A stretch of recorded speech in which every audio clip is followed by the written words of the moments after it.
ये सोना हमारे लिए बहुत हानिकारक है और ये सोना हमारे लिए लाभदायक भी है। दोनों बात समझना। जिसका स्वभाव बन जाता है कि जहां बैठे वहीं सो गए, जहां बैठे, ऐसा हमने देखा है। बैठे 2-4 मिनट जहां एका घोंटा बजने लगे, ये क्या है? ये दलित दुराए क्यों? अरे तुम साधक हो, ये दलित दुरता क्यों? क्या यही उपासना में तुमने सिद्धि प्राप्त की है?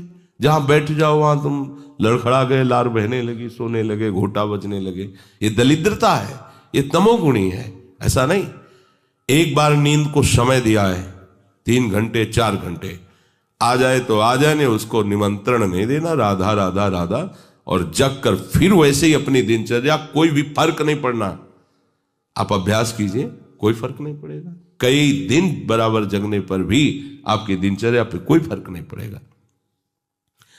जो अपना स्वभाव बिगाड़ रहे हैं वो अपना नाश कर रहे हैं।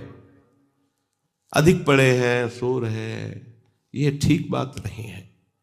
बार बार जो अधिक पड़े रह करके सोने का अभ्यास किए हैं, वो कहीं भी रहे उनको बार बार नींद सताएगी। पड़े रहने में जिनको सुखानुभूति हो रही, सोने में जिनको सुखानुभूति हो रही, वो भजन क्या करेंगे? जो ज्यादा नींद लेते हैं उनकी गाढ़ नींद कभी नहीं होती है। मतलब अब सो चुके, थक गए, ऐसा नहीं आएगा। उनको बहुत प्रकार से विघ्न पड़ने लगते हैं, स्वप्न आदि आने लगते हैं, नींद का स्वरूप लंबा हो जाता है, 10 घंटे 12 घंटे। हमको एक ने बताया था कि हम केवल भोजन के लिए उठते हैं और अपने कमरे में ही पड़े रहते हैं, 18 घंटे वो सोते हैं। वह क्या जीवन आपका है? ये जीवन है? सोना बहुत हानिकारक है। अरे हम परमार्थ के पति के, जितनी बार नाम जप कर लिए वो हमारे बैंक में जमा हो गया। सो के क्या बर्बाद करना है? 3 घंटे 4 घंटे, इसके 5-6 घंटे वो उनके लिए है जो बहुत श्रम परायण है, परिश्रम करते हैं शरीर से, साधक के लिए नहीं। 3 घंटे पर्याप्त है। आप अभ्यास करके तो देखिए, 3 घंटे में आपको बिल्कुल 24 घंटे के लिए तृप्ति मिल जाएगी। हाँ बिल्कुल ठीक है, अभ्यास कर लीजिए। दिन में लेटे रहने पर भी 1 मिनट नींद नहीं, अभ्यास कीजिए। अभ्यास अमृत है और अभ्यास ही मृत्यु है। आपने जैसा अभ्यास कर लिया, अमृत का अभ्यास किया तो अमृत है, और मृत्यु का अभ्यास किया तो मृत्यु है।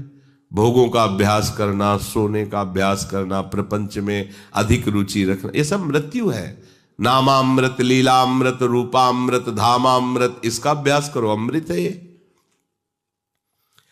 शरीर उसका बहुत सोने पर भी आलस्य से भरा रहेगा। आलस्य के कारण वो भजन में जे भी बैठेगा 2-4 मिनट में ही माला छूट जाएगा और नींद आ जाएगी। ऐसा दर्शन होता है। वो बहुत कोशिश करते हैं, बस ऐसे हो जाते। ये कैसे हो गया? तुम्हारा क्या अभ्यास है?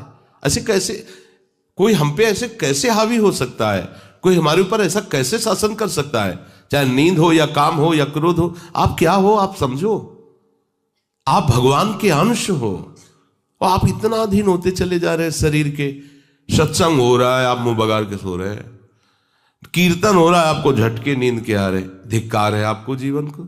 आप साधक हो, आप उपासक हो, ये क्या हो रहा है? जहां आपको संपूर्णतया सावधान होकर चैतन्य रहना है, वो आप सो रहे हो। कैसी आपकी दिनचर्या, कैसी आपकी साधना है? आप हो क्या? विचार करना चाहिए। डांटने की विषय नहीं है, कोई तुम्हें जगाए विषय नहीं है। भगवत कृपा से जीवन में कभी अलार्म नहीं बजाया कि हमको इतने बजे उठना है, पता नहीं उठ पाए कि ना उठ पाए। अभ्यास योग युक्त चेतसा नान्यगामिना, ऐसी स्थिति हो कि हम उठ ना पाए तो बात अलग की है। नहीं, बख्शना नहीं इस शरीर को, अब भाई हमें चलो हम नहीं आ रहे, ऐसा नहीं। अगर सांस है, दम है, बिल्कुल इसको बख्शना नहीं। हम केवल आपको उपदेश नहीं कर रहे, बख्शना नहीं। शरीर के प्रति इतना प्यार नहीं दिखाना कि वो हमारे प्यारे से हमको दूर कर दे, ऐसा नहीं। ये जड़ वस्तु है, ये चैतन्य नहीं है।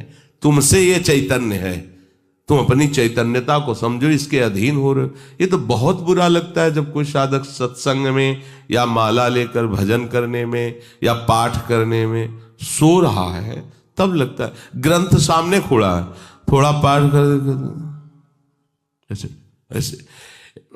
एक जगह दर्शन किया, दर्शन कर ले जाते थे, वो भागवत का स्वाद है, वो श्री जी के सामने भागवत पढ़ते पढ़ते नाक और माथा पूरी भागवत में रख दिया, और 2500 लोग आ जा रहे हैं ऐसे। तो उनको जैसे कहते, पंडित जी श्री हरिवंश, हाँ हाँ श्री हरिवंश।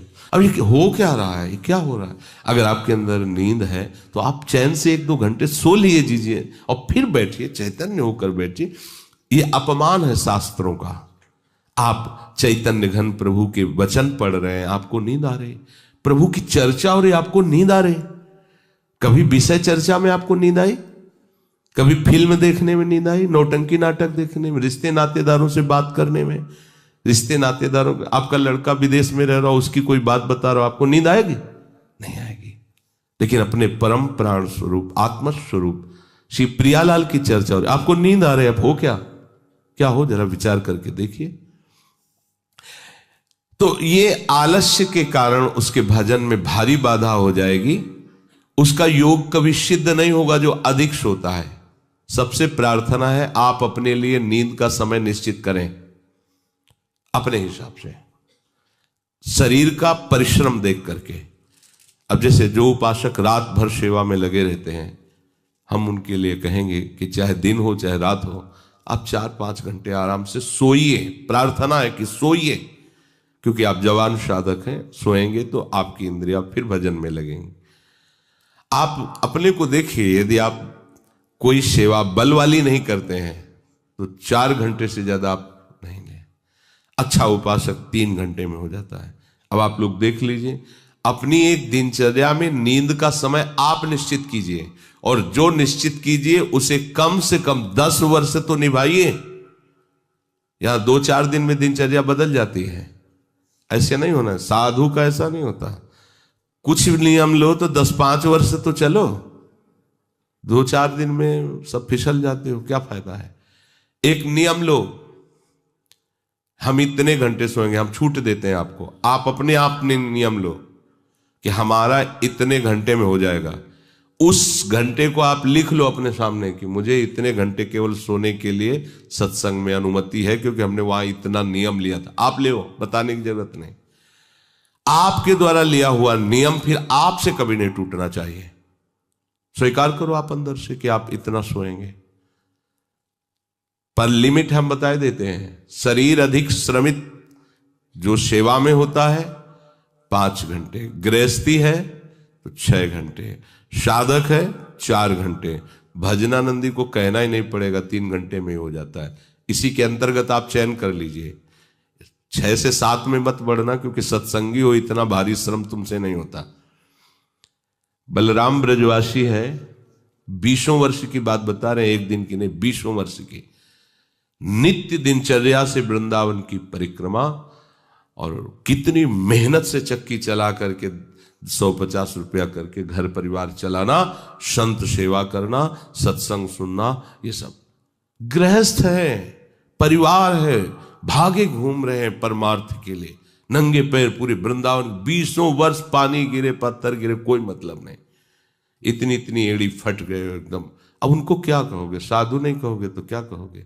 ब्रजवासी हैं, रात दिन प्रभु का नाम स्मरण, सत्संग, परिक्रमा सब कर, और मेहनत उठा उठा के बोरा भर बेचना, उसमें कहीं 10, 20, 50 रुपया बचा लेना, परिवार का पोषण करना। आपके लिए तो कोई सेवा ऐसी नहीं मेहनत वाली, फिर आप इतना लंबा सफर कैसे सो सकते हैं? वो गृहस्थ होते हुए 2-2:30 बजे जगते हैं, तब अपनी दिनचर्या पूरी करते हैं। हो सकता है रात्रि के 10-11 बज जाते हो, दिन में वो चक्की में रहते, कब सोते होंगे? और 20 वर्ष की दिनचर्या हम उसकी बता रहे हैं।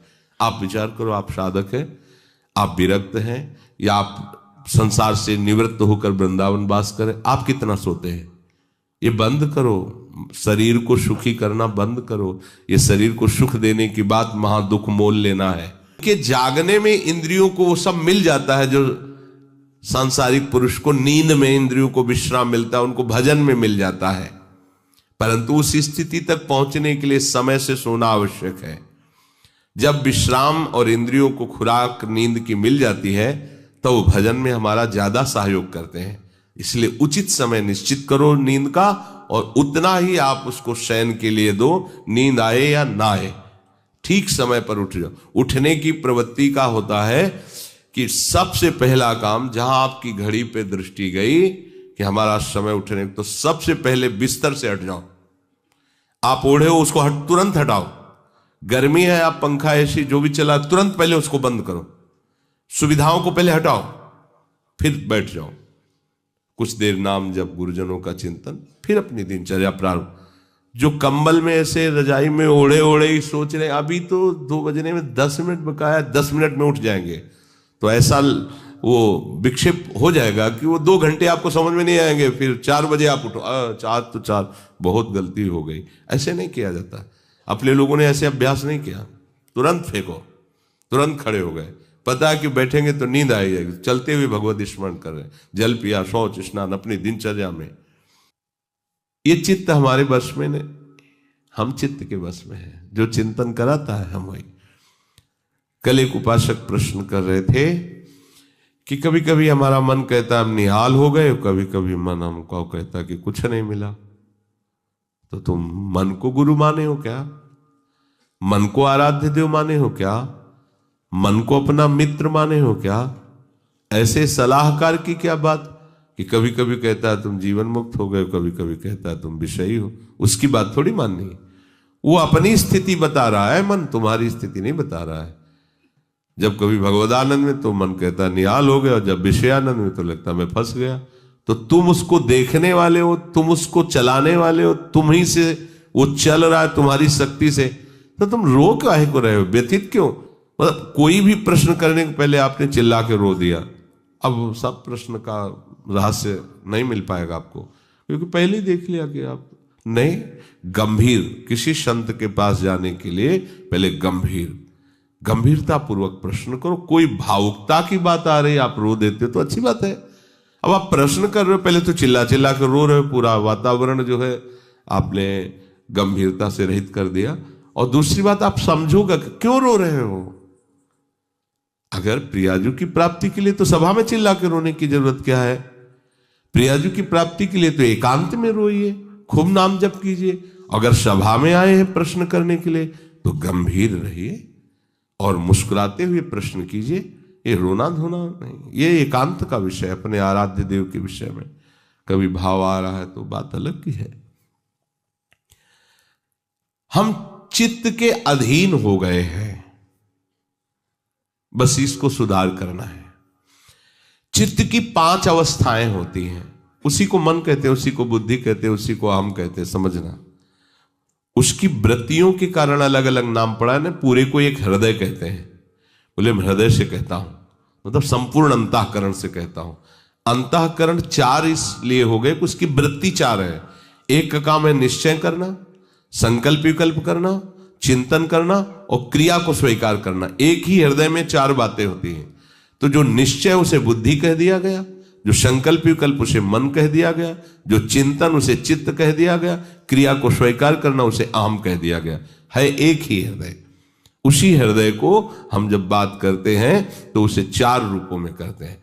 तो मानो अगर मन की बात चल रही तो चित्त आ गया, बुद्धि आ गई, अहम आ गया। चित्त की बात चल रही तो उसमें मन आ गया, बुद्धि, क्योंकि एक ही हृदय की बात हो रही।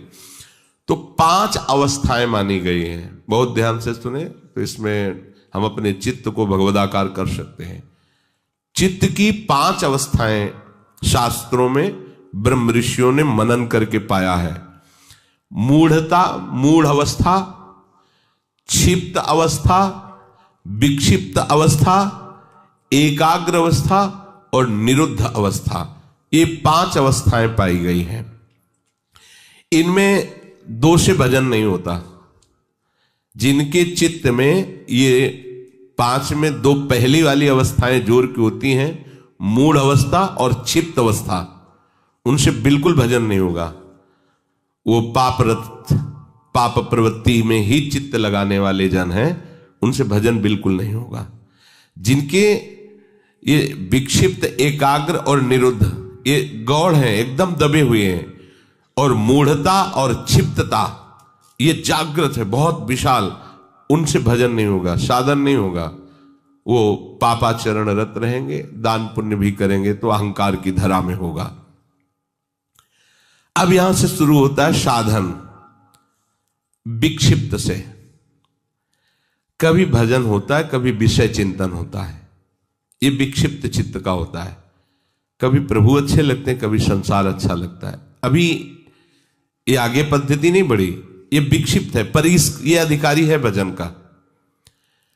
इस अधिकार वाले उपासक को जब साधु संग मिल जाता है और सत्संग मिलता है, तब वो बार बार सत्संग के प्रभाव से विक्षिप्तता को अगली पद्धति में बदल देता है, एकाग्र।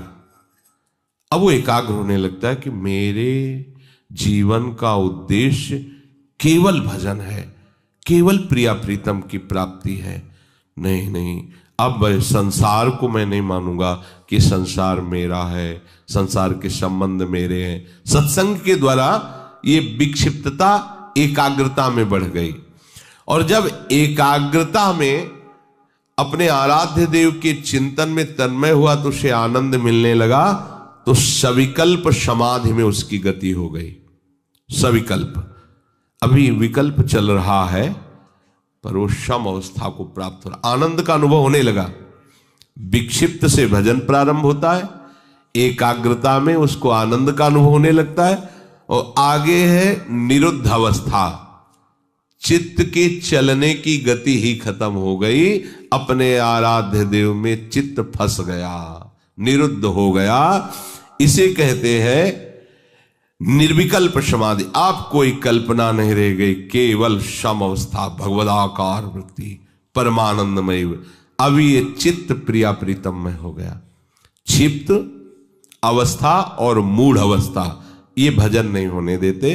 विक्षिप्त अवस्था से भजन प्रारंभ होता है, एकाग्रता में भजन का सुख मिलता है। इसके आगे जब एकाग्रता ऐसी बढ़ती है कि अपने आराध्य देव के सिवा कुछ चिंतन ही नहीं करता चित्त, तो उसे निर्विकल्प समाधि कहते हैं। वो हर समय आओ, स्वामी जी महाराज कह रहे, चित्त न डुला इतुत आओ समाधि भीतर। अब वो उठते बैठते चलते फिरते क्रियारत होते हुए भी समाधि में रहता है। अपने आराध्य देव में चित्त निरुद्ध हो गया, अब चित्त पंग हो गया, अब हटाने से भी नहीं हटेगा। तो चित्त की सार्थकता है निरुद्ध अवस्था में पहुंचने की। गोपीजन इसी अवस्था की महापुरुष है, सब क्रियाएं घर की हो रही है, और मुरारी पादार्पित चित्त वृत्ति। अम्बरीश जी इसी अवस्था के महापुरुष हैं, सम्राट पद पर हैं, लेकिन सावई मन कृष्ण पदार विंदयो, निरुद्ध हो गया मन प्रभु के चरणार विंद में। यदा विनियतम चित्त मात्मन्ये वावतिष्ठते, जिस काल में चित्त आखिरी अवस्था को पहुंच जाता है, निरुद्ध अवस्था। एकाग्रता में भी पहुंचना बहुत बड़ी सिद्धि है, पर अपने लोग जो सब है विक्षिप्त अवस्था में है। कभी संसार का आकर्षण, कभी प्रभु का आकर्षण, लेकिन मूढ़ता और क्षिप्तता में प्रभु का आकर्षण होता ही नहीं है। वो उसी में लगा रहता है, प्रपंच में बस लड़का बच्चा परिवार खाना कमाना, धर्म से धन आवे या अधर्म से आवे, इसका कोई भेद उनके अंदर नहीं। धन आना चाहिए, भोग सामग्री मिलना चाहिए।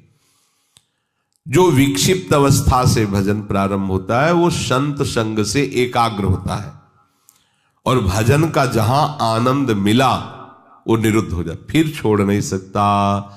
फिर तो चित्त प्रभु के चरणों में, या चित्त चोर ने चित्त को चुरा लिया। ये जो स्थिति है उसे कह रहे हैं विनियतम चित्तम यदा। यदा माने उस समय जिस काल में चित्त निरुद्ध अवस्था को प्राप्त हो जाता है,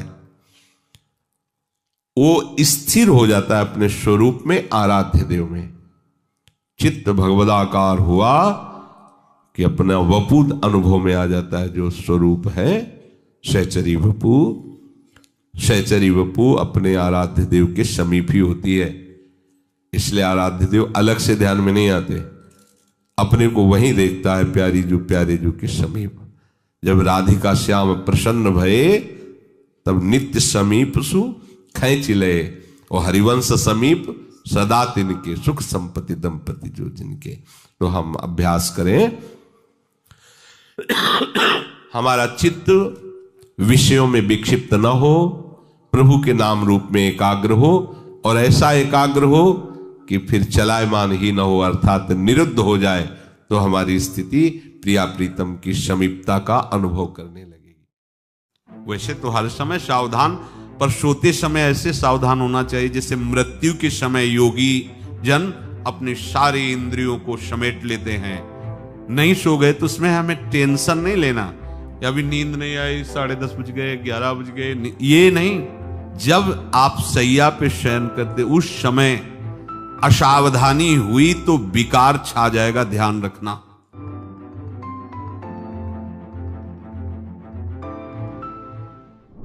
जिन्होंने एक व्रत ले रखा है, श्री कृष्ण भजन, श्यामा श्याम श्यामा श्याम श्यामा श्याम श्यामा श्याम, कृष्ण व्रताहा, एक व्रत की चर्चा कर रहे हैं भीष्म जी अंतिम समय। कौन सा व्रत? कृष्ण व्रताहा, अखंड भजन। आप कुछ भी जीवन में हो जाए, अपने प्रभु का नाम नहीं छूटने देंगे, कुछ भी हो जाए। कमर कसो, सामर्थ्य है आप में। प्रभु ने आपको आध्यात्मिक शक्ति से युक्त मनुष्य शरीर दिया है। ये साधन धाम मोक्ष कर द्वारा पाई न जे परलोक संभारा, मिला ही है। इसीलिए ये जो बातें बनाते हैं लोग, नाम से भजन नहीं, भजन में मन नहीं लगता, ऐसा वैसा, ये आप भोगों में सुख मानकर, स्नेह संबंधियों में सुख मानकर ऐसा बोल रहे हो। आप में पूरी सामर्थ्य है भगवत प्राप्ति करने के लिए। चाहे जो जहां भी जन्मा हो, मनुष्य शरीर पूर्ण भगवत प्राप्ति के लिए युक्त है, उसमें कोई कमी नहीं है। सब में भगवान ने वो ज्ञान शक्ति दी है, वो ज्ञान शक्ति भोगों के कारण आपकी ढक गई है। आपने अपने अध्यात्म शक्ति को जागृत न करके भोगों में रत होने के कारण वो सुषुप्त पड़ी है। आप सुप्त शक्ति को जागृत कीजिए। आप ही बड़े बड़े ब्रह्म ऋषियों को जो प्राप्त हुआ है वो प्राप्त कर सकते हैं। आप ऐसा नहीं, जब जगे तब सवेरा। देखो बड़े बड़े नीच कर्म करने वाले भी जब भगवान की शरण में होकर भजन किए तो महात्मा बन गए। तो थी ना उनमें ऊर्जा शक्ति। आप अपनी सुप्त शक्ति को जागृत कीजिए। क्या? कृष्ण व्रताहा। आप एक व्रत लीजिए। क्या? कि मैं निरंतर श्री कृष्ण का भजन करूंगा। ये निरंतर शब्द बहुत प्यारा है। ये जो कुछ माला जप करके छूट देने वाली बात है, ये तो विषयी पुरुषों को भजन में लगाने के लिए है। लेकिन भगवत आनंद में डूबने के लिए, आवागमन से मुक्त होकर प्रेम धाम में वास करने के लिए निरंतर शब्द का प्रयोग है। वृंदावन बस के तनो बड़ो शयान, जुगल चरण के भजन बिन निमिष, निमिष कहते पलक झपकने को, निमिष न दीजय जान। कृष्ण मनुष्य स्मरण तो निरंतर श्री कृष्ण का स्मरण करो। अब सावधानी की बात करें। रात्रौच कृष्णम पुनरुत्थिताये, बहुत महिमाशाली बातें भीष्म जी वर्णन कर रहे हैं। रात में सोते समय बहुत सावधान हो जाना चाहिए उपासक को। वैसे तो हर समय सावधान, पर सोते समय ऐसे सावधान होना चाहिए जैसे मृत्यु के समय योगी जन अपने सारे इंद्रियों को समेट लेते हैं और अपने स्वरूप में, अपने प्रीतम के स्वरूप में लगा देते हैं। तुम रोज शयन के समय ऐसा अनुभव करो, मैं नींद में जा रहा हूं या मृत्यु में जा रहा हूं, इसमें कोई फर्क नहीं पड़ता। पता नहीं आंख खुले कि ना खुले। कितने ऐसे हैं कि सोते ही रह गए। आप अब बेहोशी की हालत में जा रहे हैं, नींद में जा रहे हैं, तो एक समय रखो कि आप अपनी शैया पर इतने समय ही जाएंगे। एक नियत समय रखो। हमने देखा है साधकों का एक समय होता है कि 10 बजे हमें लेट जाना है, सोना नहीं, लेट जाना है, और लेटे हुए भगवत चिंतन करना। अब जब सो गए तो सो गए, नहीं सो गए तो उसमें हमें टेंशन नहीं लेना, अभी नींद नहीं आई, 10:30 बज गए, 11 बज गए, ये नहीं। आंख मूंदी, मंत्राकार वृत्ति, तो बिना नींद की गोली के सो जाओगे। यह है ऐसा। भजन में मन लगाओ, सो जाओगे। जिनको नींद ना आती हो उनके लिए सही दवा है, आप नींद का चिंतन न करके प्रभु का चिंतन करने लगो। देख लेना आप कब सो गए पता नहीं चले। और अगर सौभाग्य से नींद ना आई तो नींद में जो इंद्रियों को पुष्टता मिलती है वो होता है संसार का विस्मरण।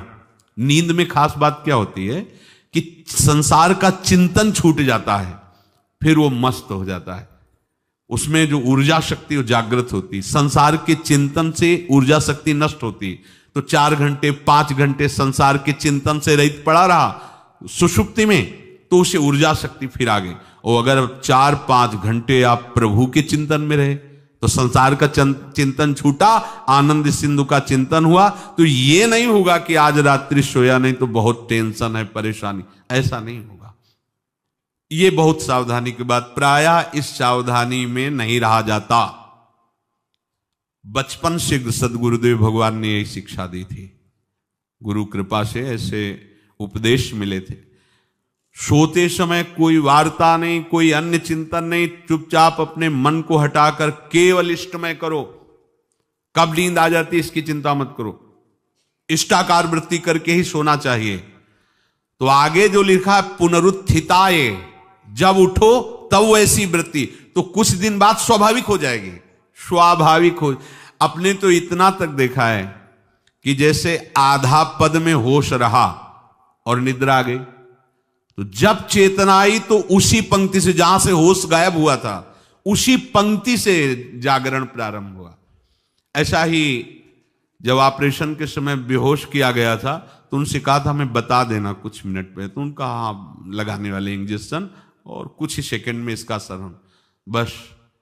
तो जो पद चलाया था, जब होश आया था तो वही पद चल रहा था, मतलब बेहोशी में वो पद अपना अधिकार किए हुए था। ऐसे नींद भी तुम्हारी भजन हो जाएगी, समाधि हो जाएगी, यदि आप सोते समय प्रभु का चिंतन करेंगे। बहुत ही सावधानी की बात है। यदि इस जन्म में परम लाभ लेना चाहते हो तो इस श्लोक को अपना जीवन बनाओ। कृष्णव्रताः, हमारा जीवन का एक ही व्रत है कि हम अपने प्रीतम का भजन नहीं छोड़ेंगे, अखंड भजन। हमें ये नहीं देखना कि उपांशु मानसी को इसमें कितने गुना, हमें गुना बना नहीं देखना। हमें अपने प्रभु को बोलना नहीं। भजन में मन नहीं लग रहा, पद गा रहे हैं, जोर जोर से चिल्ला रहे हैं, नाम कीर्तन, हमें अपने प्रभु से जुड़े रहना है। कृष्ण व्रताः कृष्ण मनुस्मरन्तो, हमारा निरंतर स्मरण चले, बस ये प्रयास रखना है। जब निरंतर स्मरण की बात कह दी तो फिर आगे कुछ कहना नहीं चाहिए, पर खास बात इसीलिए कहा जाता है कि आप समझ जाओ। रात्रौच, जब कोई भी ब्रह्मचारी, कोई भी उपासक, कोई भी बैरागी, त्यागी, महात्मा सोते समय असावधान हो गया तो उसकी रात्रि बहुत गलत जाएगी। खास जब आप सैया पे शयन करते उस समय असावधानी हुई तो विकार छा जाएगा, ध्यान रखना। आपका चिंतन गलत हो जाएगा, आपकी चेष्टा गलत हो जाएगी। जागृत में ना सही तो स्वप्न में आप सावधान उस समय जरूर रहिए और उतना ही विश्राम कीजिए जितना आवश्यक हो। व्यर्थ में करवटें मत बदलिए, ये उपासक का स्वरूप नहीं होता। रोगी है तो बात अलग है, बड़े असाध्य रोगों से, नहीं तो ऐसी दिनचर्या नहीं होनी चाहिए। कै बजे? 3:30, अभी आधा घंटा तो है, फिर कमर ओढ़ लिए, ये साधक का नहीं होता। उचित समय, जो मान लो 4 घंटा विश्राम का, तो अब ये नींद का विषय आओ या ना हो, हम तुम्हारे लिए पुष्प बिछा के नहीं बैठेंगे कि आ जाओ आ जाओ आ जाओ। नहीं आई तो अब ये नहीं गया, अब इतने समय नहीं आई थी, अब 4 बजे उठने के समय कैसे हो? नहीं, ये फेंका। उसमें विचार नहीं किए, पहले फेंको और सैया से नीचे उतरो, भूमि को प्रणाम करो, आगे बात नहीं। वो फिर आपको ऐसा होता है 10 मिनट में तो कोई बात नहीं, 10 वो पार कर देगा, घंटा दो। रात्रौ च कृष्णम पुनरुत्थिताय, ये नियम लीजिए।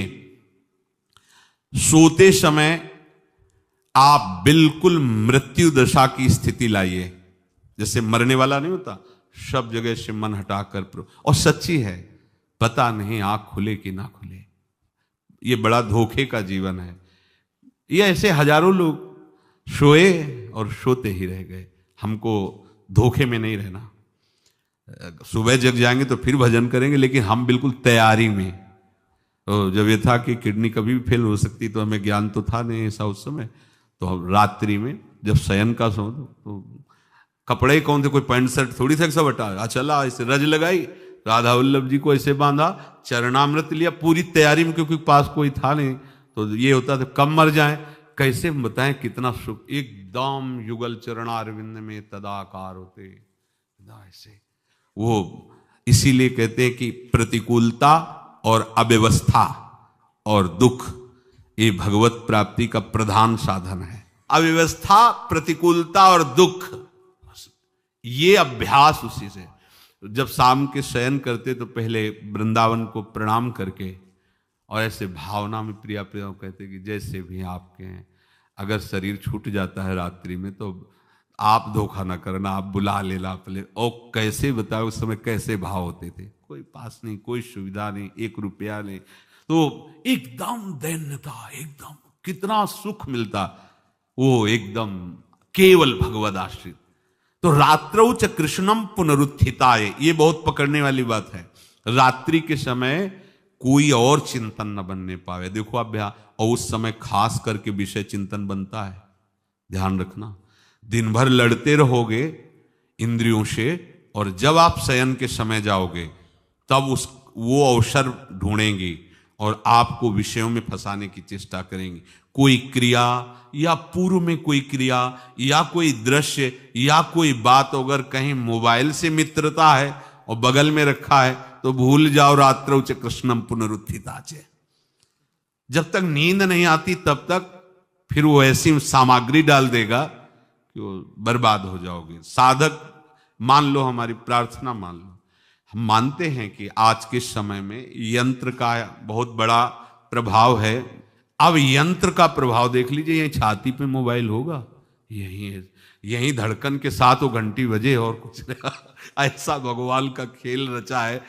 और इसमें सबसे खतरनाक बात है कि आप जो चाहो देख सकते हो, जहां चाहो, जैसे विश्व की पूरी बात, पूरा विश्वात्मा है, ये विश्वात्मा स्वरूप है, सर्च करो देख। अब अगर साधक सावधान नहीं है तो समाज में तो ऐसे कट गया। अब एकांत में जब शयन के समय गया, उस समय मन आपको फंसाने की चेष्टा। प्रार्थना है, अगर आपके पास मोबाइल हो तो एक उसका समय रखो। अगर आपको ऐसा लगता है कि कोई परिस्थिति आ जाए, हम स्विच ऑफ किए हैं, तो एक और मोड कहते हैं, कोई फ्लाइट मोड दो, क्या मोड में लगा दो, सीधे मत रखो, मोड में लगा दूर रख दो। आप अपने चित्त को प्रभु में जोड़िए। रात्रि के समय मोबाइल का प्रयोग मत कीजिए। मान लीजिए रात्रौ च कृष्णम पुनरुत्थिताय, सुबह उठते ही आपको कुछ चिंतन नहीं करना।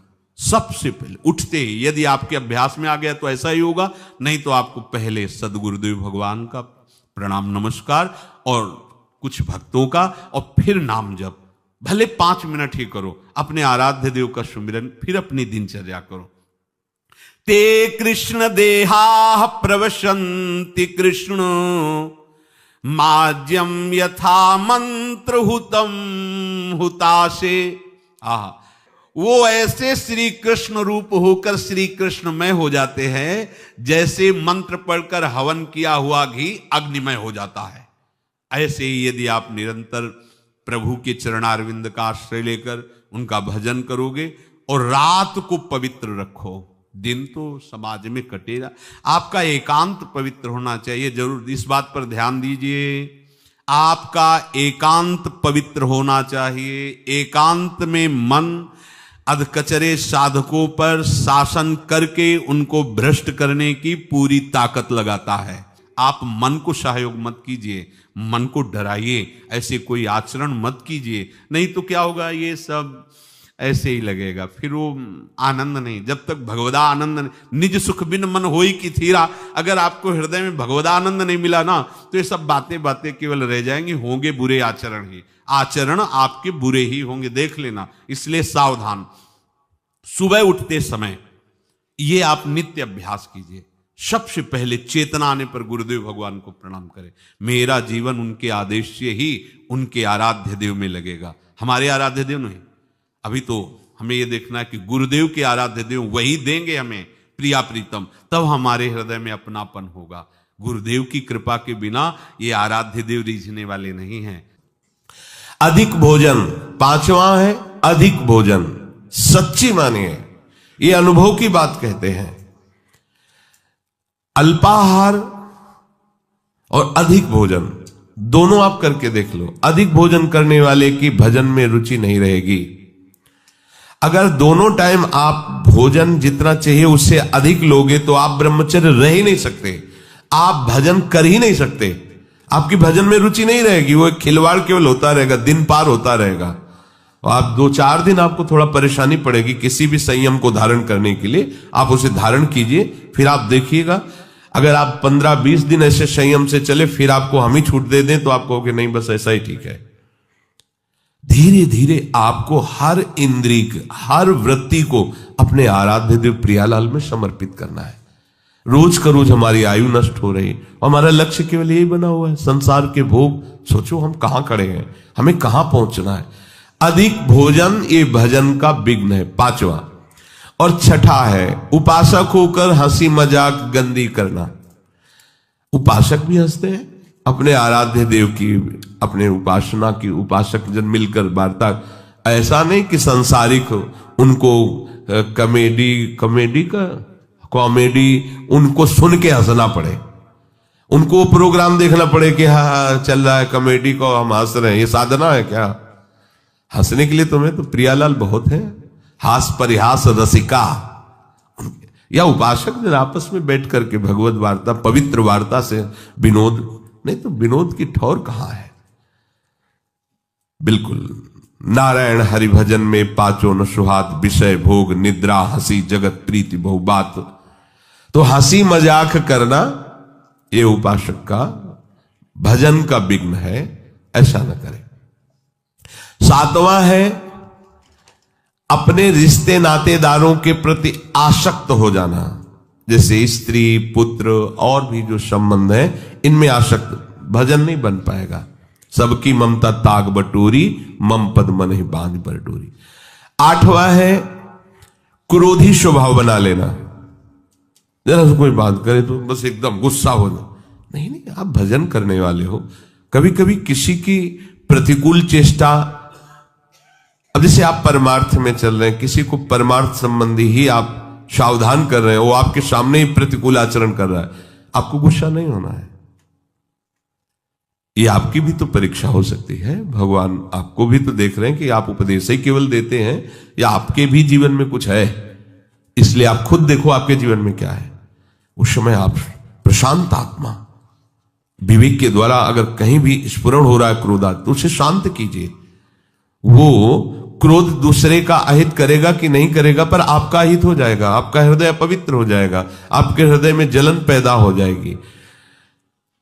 क्रोध रूपी विकार भजन को बहुत ज्यादा ढकता है।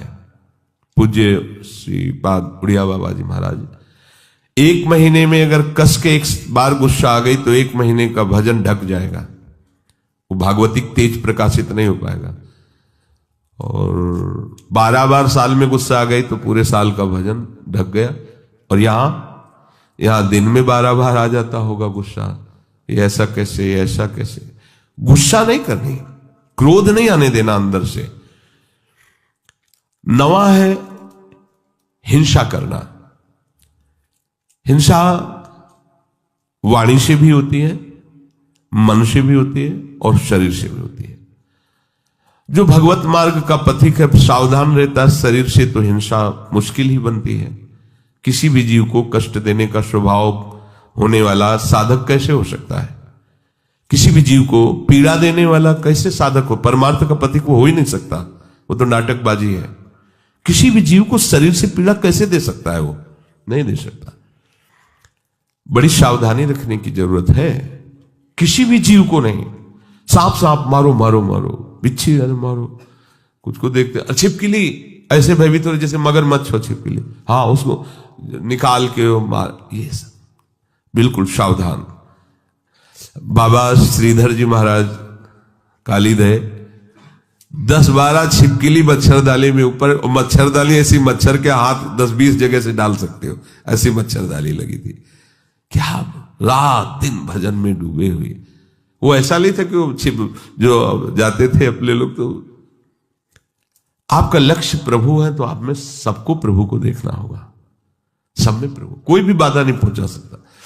सेनपुर में आपको मतलब ये बात ऐसा लगेगा कि शायद अत्युक्ति करके कही जा रही हो, जैसे काले चीटे घूमते ना, ऐसे भूरी और काली बिच्छी घूमती थी शाम के, और एक से एक कोबरा, किंग कोबरा, बड़े बड़े सांप, क्योंकि गंगा का किनारा, भीषण जंगल, और एक पंजीरी बाबा, बूढ़े बाबा उधर रहते थे और दूसरे हम वहां थे, और वो कान के बहरे थे कि हल्ला बचाओ तो सुनाई न दे। अब केवल भगवद आश्रय ले ही तो और क्या वहां रह सकता है। बस दृढ़ निश्चय था कि अगर संयोग है तो काटेगा, नहीं तो नहीं काटेगा। तो बहुत समय तक रहने पर कभी बिच्छी ने नहीं मारा, कभी सांप ने। ऐसे आसन में बैठे हुए और ऐसे सांप जा रहे हैं, ऐसे बिचखा पर सांप। उल्लुओं की आवाज तो ऐसे जैसे कोई संगीत गा रहा हो, 14 राग से उगाता है उल्लू, 14 प्रकार की आवाज होती हो, हर आवाज में एक भय उत्पन्न हो। गंगा जी के किनारे तो प्रतिध्वनि भी होती थी उसकी, अंधेरा न कोई लाइट न कुछ, केवल प्रभु ही प्रभु, मंत्राकार वृत्ति। अरे जो पीछे संत महात्मा इसीलिए ऐसे स्थानों का चयन करते थे, अन्य आश्रय नहीं, केवल भजन ही करना पड़ेगा, दूसरा उपाय नहीं है। हिंसा ना तो शरीर से होनी चाहिए, और वाणी से भी हिंसा होती है। किसी के दिल में दुख पहुंचाने वाली वाणी बोलना हिंसात्मक वाणी है नहीं। सबके दिल में दिलवर वास करता है, उसी की हम उपासना करते हैं। हमको ऐसे कठोर वचन नहीं बोलने हैं जिससे उसका हृदय दुखी हो जाए। हम अपनी बात कह देते हैं, ना मानो आपका, देखो भगवान गीता जी बोल दिए ना, मानो या ना मानो तुम्हारी बात है। मानोगे तो भगवदानंद में रहोगे, नहीं मानोगे तो विषयानंद में डूबोगे। और एक होता है मन से हिंसा करना, ये ज्यादा होता है।